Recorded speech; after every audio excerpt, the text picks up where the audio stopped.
Hi everyone, today I'm going to show you how to make a nose cone with a cap. We have previously made a two-piece nose cone and that process is going to be very similar. What's going to be new is we're going to make this little groove in here with this slot so that we could make a nose cone, a cap for our nose cone.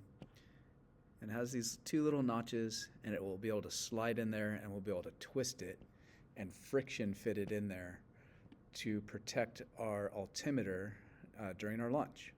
All right, so let's get started. I'm not going to go over the tutorial on how to get to this point.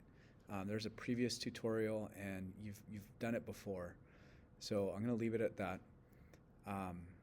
But one thing I did do was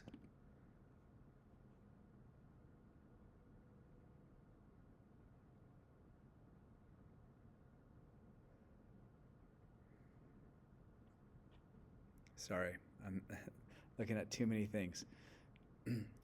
I didn't cut anything here. All right, I left everything as it is when I designed it. Let me zoom in a little bit. And so I'm going to look at this profile right here. This is going to be kind of like the shoulder, and then there's going to be a step over for the width of the fuselage tube, and then my thickness of my nose cone, and then I have this line here to make sure that I have an enclosed profile, and I'm gonna revolve that. All right, let me show you some of the parameters that I used. These are not going to match your values, but I think these are great. These are great names to use so that if you need help, I can more easily help you. You're going to have to go through and you're going to have to decide on these yourself.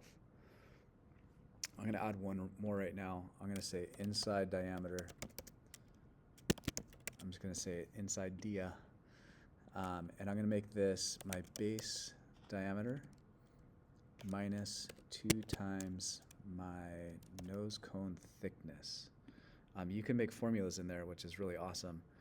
So that's going to be my base diameter, my inside diameter right there. That would be the diameter. Let me finish this sketch. That would be the diameter between here and here. And remember, that has to be big enough for you to put your altimeter in. All right, so I'm going to stop this here, and you're going to be able to pick up on the next tutorial, the next process.